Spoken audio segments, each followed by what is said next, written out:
नमस्कार, उदयपुर न्यूज में आपका स्वागत है। आपके साथ मैं हूं कृतिका चौबीसा और आप देख रहे हैं हमारी खास पेशकश एक कदम बराबरी की ओर।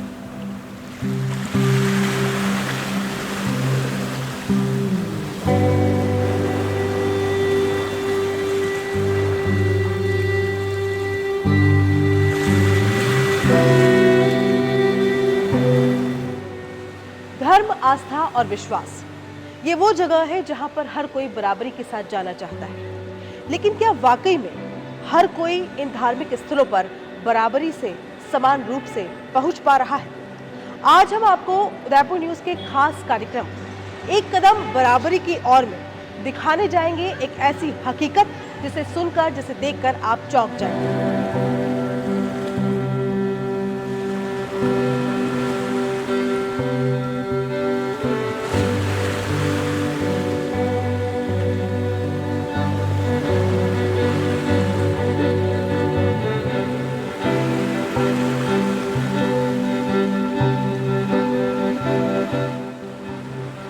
हम मौजूद हैं शहर के प्रसिद्ध बोहरा गणेश मंदिर में। प्रथम पूज्य बोहरा गणेश जी के मंदिर में जब हम लोग आएंगे तो आपको व्हील चेयर के लिए यहाँ पर एक छोटा सा रैंप बना हुआ मिल जाएगा। लेकिन जब आगे की तरफ आप जाएंगे तो इस रैंप से कुछ ही दूरी पर किसी भी दिव्यांग व्यक्ति को या किसी भी शारीरिक रूप से असक्षम व्यक्ति को यहाँ आकर ठहरना पड़ेगा, रुकना पड़ेगा, क्योंकि बहुत सारी सीढ़ियां यहाँ पर दी गई है। मतलब साफ है कि व्यक्ति अंदर आ सकता है लेकिन प्रभु के पास जाकर दर्शन नहीं कर सकता। उसे दर्शन लाभ बिल्कुल इस दूरी पर आकर लेना होगा।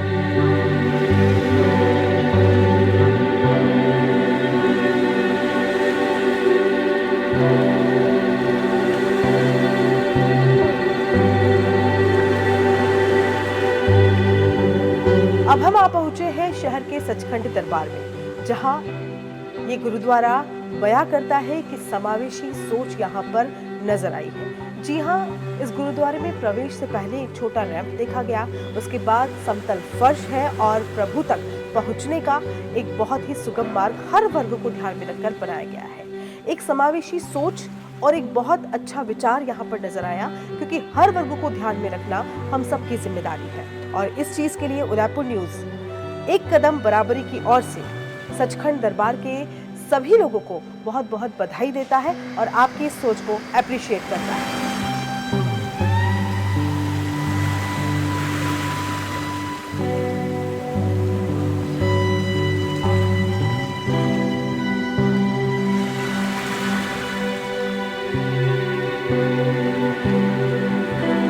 हम आ पहुंचे हैं शहर में स्थित शेपर्ड मेमोरियल चर्च में, गिरजाघर जहां पर शांति की बात की जाती है, प्रार्थना की बात की जाती है। लेकिन यहाँ आकर भी हमें दिव्यांगजनों के लिए उचित व्यवस्था नहीं दिखाई। सीढ़ियाँ, कम जगह और सहारे की कमी के चलते यहाँ आकर कोई भी दिव्यांगजन प्रार्थना का लाभ ले ही नहीं सकता।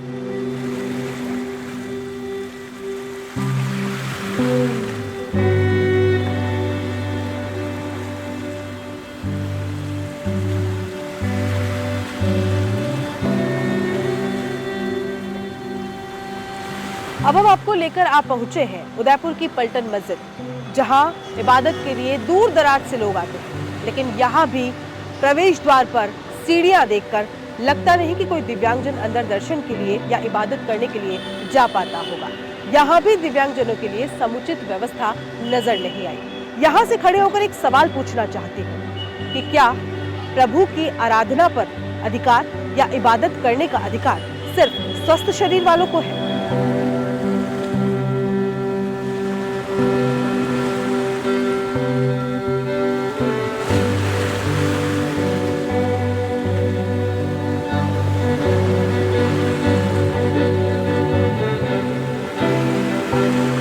शहर का प्रसिद्ध जगदीश मंदिर, जहां हर रोज सैकड़ों की संख्या में लोग प्रभु के दर्शन करने के लिए आते हैं। लेकिन जरा देखिए इन सीढ़ियों को, इन्हें देखकर क्या आपको लगता है कि शारीरिक रूप से असक्षम लोग, दिव्यांगजन, चलने में असमर्थ लोग व्हील चेयर को लेके, अपने कैलिपर्स को लेके यहाँ पर आ सकते हैं? नहीं। यानी यहाँ भी दर्शनों की समुचित व्यवस्था नहीं है और हर तबके का ध्यान नहीं रखा गया। कुछ लोग हालातों को कमजोरी समझ लेते हैं तो कुछ लोग उन्हीं हालातों को अपनी ताकत बना लेते हैं। हमारे साथ मौजूद है एक ऐसी शख्सियत जिन्होंने अपनी दिव्यांगता को अपनी ताकत ही नहीं बनाया बल्कि उन लोगों के लिए भी करारा जवाब है जो दिव्यांगता को अपनी कमजोरी समझ लेते हैं। देश दुनिया के कोने कोने में प्रसिद्ध उदयपुर की एक ऐसी शख्सियत जिन्होंने अर्थ डायग्नोस्टिक सेंटर से अपनी शुरुआत की और जीवन में एक अलग मुकाम हासिल किया।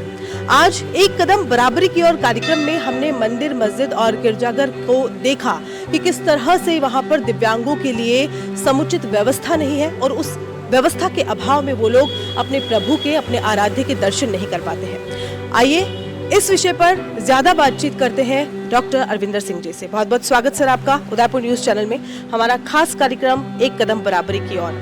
आज आपसे आपके मन के भाव सबसे पहले जानना चाहूंगी कि जब हम किसी मंदिर या मस्जिद में जाते हैं लेकिन वहां पर समुचित व्यवस्था नहीं है और वहां से आपको फिर से लौटना पड़ता है और या ये कहूँ कि दूर से दर्शन करने पड़ते हैं, तो क्या भाव मन में आते हैं? ईश्वर तो हर जगह है और कहीं से भी प्रणाम कर लें, अपन मन चंगा तो कटौती में गंगा वाली बात है।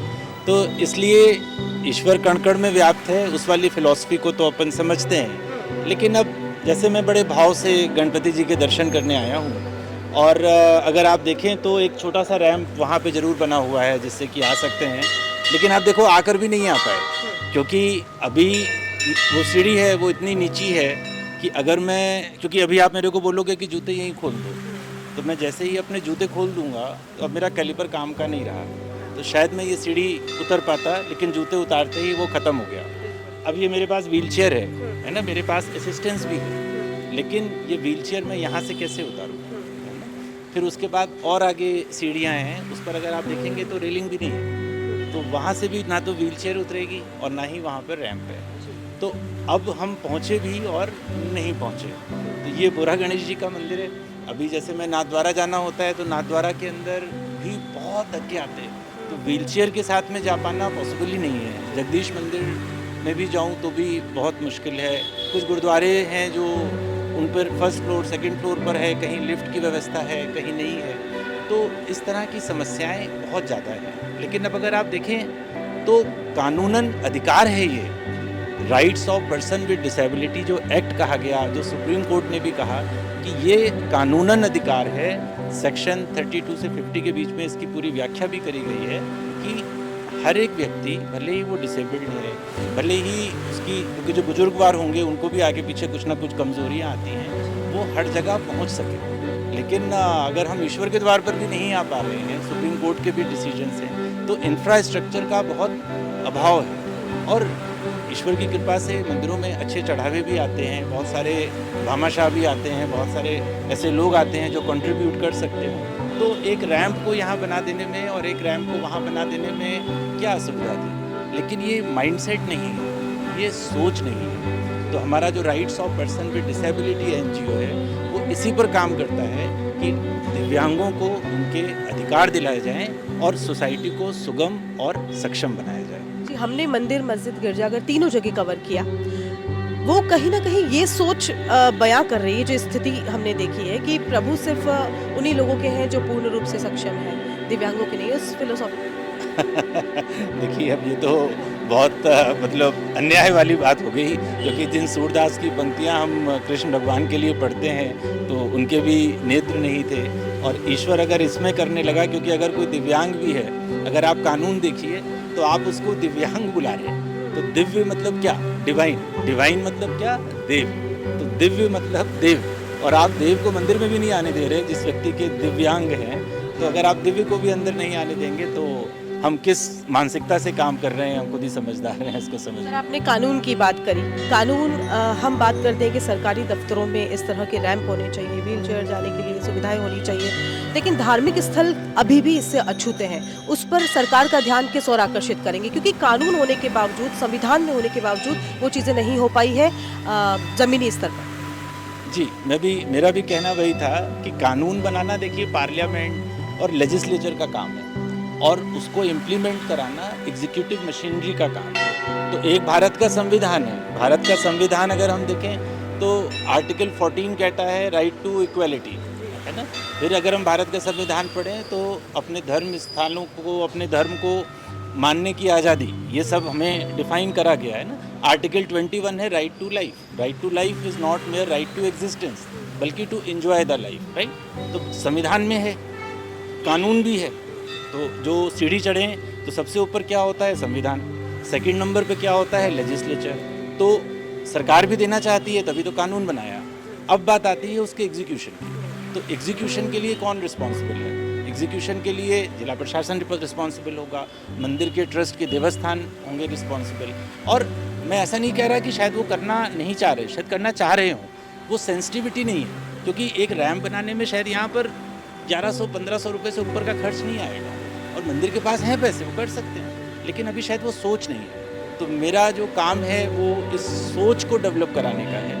सरकारी ऑफिस और दफ्तरों पर फिर हम आपके साथ किसी एपिसोड पर चलेंगे और उसके बारे में बात करेंगे, लेकिन एटलीस्ट ईश्वर के स्थान पर तो दिव्यांग को तो आने दीजिए। इतना तो हम सोसाइटी से इस बात की उम्मीद कर ही सकते हैं। मतलब ये है कि सिर्फ सहानुभूति नहीं चाहिए, ज़मीनी स्तर पर भी वो चीज़ इम्प्लीमेंटेशन होना चाहिए। सर, हम कलेक्ट्री गए थे, वहाँ जब हमने देखा तो रैंप प्रॉपर तरीके से बनाया गया है, लेकिन कहीं ना कहीं एक अवेयरनेस की कमी वहाँ पाई गई, क्योंकि जहाँ रैंप था उसके सामने गाड़ियाँ खड़ी कर दी गई, 2 व्हीलर्स खड़े कर दिए गए। तो जहाँ सुविधाएं हैं वहाँ भी दिव्यांगजन जा नहीं पा रहे हैं, क्योंकि कहीं ना कहीं वो सेंसिटिविटी को टच नहीं कर पाए हम लोग। अभी मेरे को आईजी ऑफिस भी जाना था, तो मैंने अभी कल ही अपने एक लड़के को भेजा था। मैंने कहा एक बार देख कर आ जाओ कि आईजी साहब से मिलना है तो कैसे जाओ। तो उसने कहा साहब लिफ्ट नहीं है, सीढ़ियाँ ही हैं। तो उन्होंने कहा नहीं साहब, वो तो आप भेजेंगे तो आपके स्पेशल अधिकार हैं, आईजी साहब नीचे आ जाएंगे, मैं 1-2 दिन में मिलने के लिए जाऊँगा।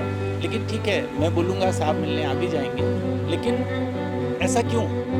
क्या वहाँ पर एक लिफ्ट नहीं लगाई जा सकती थी? क्या उस ऑफिस को एक्सेसिबल नहीं बनाया जा सकता था? बिल्कुल बनाया जा सकता था। बहुत फंड्स हैं हमारे पास में, हम बुलेट ट्रेन चला रहे हैं, हम वंदे भारत चला रहे हैं, हम एक से एक ब्रिज बना रहे हैं, प्रोजेक्ट्स बना रहे हैं, एयरपोर्ट टर्मिनल बना रहे हैं। तो खाली ये रैंप बनाने के लिए और लिफ्ट लगाने के लिए पैसे नहीं है, ये बात थोड़ी समझ में नहीं आती। जबकि सुप्रीम कोर्ट के बड़े क्लियर डिसीजन हैं, और जैसा आपने अभी फरमाया कि ये सहानुभूति का पार्ट नहीं है ना। मैं यहाँ पर आया हूँ और मैं नीचे नहीं जा पा रहा हूँ और 4 लोग मुझे वहाँ पर उठा के खड़ा करके बिठा भी देते हैं, तो ये सहानुभूति होगी। जबकि ये तो मेरा अधिकार था ना। मेरे को कोई उठा के लेके जाएगा तो मेरे मन पे क्या गुजरेगी कि मतलब मैं कितना लाचार हूँ, और अगर एक रैंप होगी और मैं चलता हुआ जाऊँगा तो मुझे कितनी खुशी होगी। सो ये अधिकार का पार्ट है, और हम यहाँ पर अधिकार लेने के लिए बात कर रहे हैं, किसी सहानुभूति की बात नहीं कर रहे हैं। तो सर, एक लास्ट सवाल है मेरा, धार्मिक स्थलों को दिव्यांग फ्रेंडली अगर बनाने की बात करें तो किस तरह से कदम उठाने चाहिए? खास तौर पर 3 पॉइंट आपसे जानना चाहिए। देखिए, जैसे यहाँ पर अभी मैं बुरा गणेश जी पर हूँ, तो ये सामने देखे छोटी सी सीढ़ी है, उधर सीढ़ी है और खूब सारी जगह है।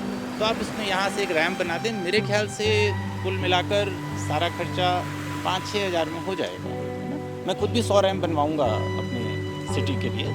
तो लेकिन चूँकि यहाँ पर फंड्स हैं, तो यहाँ पर वो अपने पैसे से भी बना सकते हैं। करोड़ों के फंड्स हैं ना, 22-22, 25-25 करोड़ के चढ़ावे आ रहे हैं। तो दिव्यांगों के लिए सुविधा देने से पुण्य ही तो लगेगा, है ना। तो ये खाली दिव्यांग मतलब डिसेबल्ड्स की बात नहीं कर रहा। हमारे घर में बुजुर्ग माँ बाप भी तो हैं, तो वो भी जब अभी बुधवार होगा और यहाँ पर इतनी लंबी लाइन लगेगी, तो वो बेचारे उस धक्का मुक्की में कैसे खड़े होंगे। तो रैंप बना दें, रेलिंग्स लगा दें, है ना, क्योंकि जो थोड़ा जो कमज़ोर हैं, जो पैरों से कमज़ोर हैं, जब वो रेलिंग पकड़ते हैं तो बहुत सहारा हो जाता है ना। कुछ स्थान हैं जो बहुत ऊंचे हैं, जहाँ पर रैंप बनाएंगे तो बहुत ऊंची रैंप, बहुत लंबी रैंप बन जाएगी। तो वहाँ पर लिफ्ट्स आती हैं, एम्बू लिफ्ट कहलाती हैं वो। तो बस ऐसे करके प्लेटफॉर्म बन जाता है, विदेशों में इसका खूब चलन है।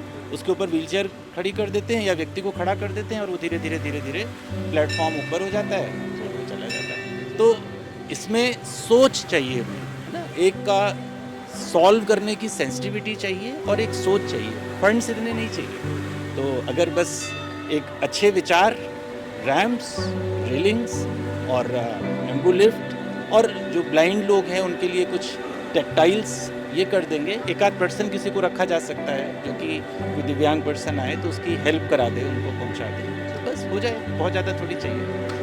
थैंक यू सर हमसे बात करने के लिए।